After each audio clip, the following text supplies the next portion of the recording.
What about if we have a cylinder rolling down an incline with slipping? Luckily, if we've understood the rolling without slipping, we can use a lot of the same techniques and our life won't be so bad. We'll start with drawing a free body diagram. It looks exactly the same as before. We can apply Newton's second law. It looks exactly the same as before. The only difference is with slipping now, instead of static friction, we have kinetic friction and kinetic friction. With Newton's second law now, we have a formula that gives us acceleration in terms of kinetic friction. Let's solve for that by dividing by mass on both sides, and we have acceleration in terms of kinetic friction. We just need to know what kinetic friction is, but luckily for us, we can find that. Our kinetic friction is equal to mu k n.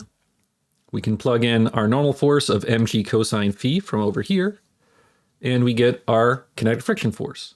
That means that we can just substitute this back in here, and we should be able to get my acceleration is g sine phi minus mu k mg cosine phi over m.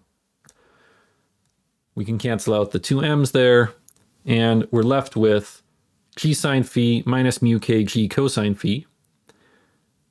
That seems, since we have g on both of these, like factoring out g makes sense. And so we'll say our acceleration is equal to gravity times the quantity sine of phi minus mu k cosine phi. If I went too fast or you didn't quite get what was going on here, this is applying Newton's second law to this free body diagram to try and solve for acceleration. And there's another video about rolling without slipping that does the same thing and is just a little bit more complicated through here. So far, so good. Next, we want to know what's the angular acceleration about an axis through the center of mass. For this, we need to know our second law of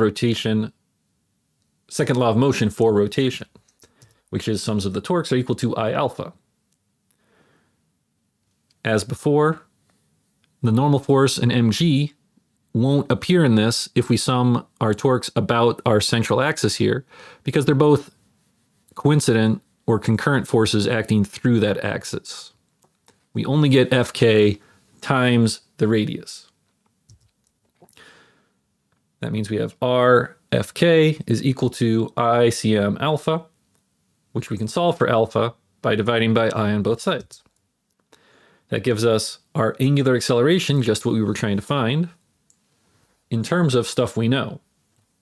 We'll plug in those things that we know for Fk and for I,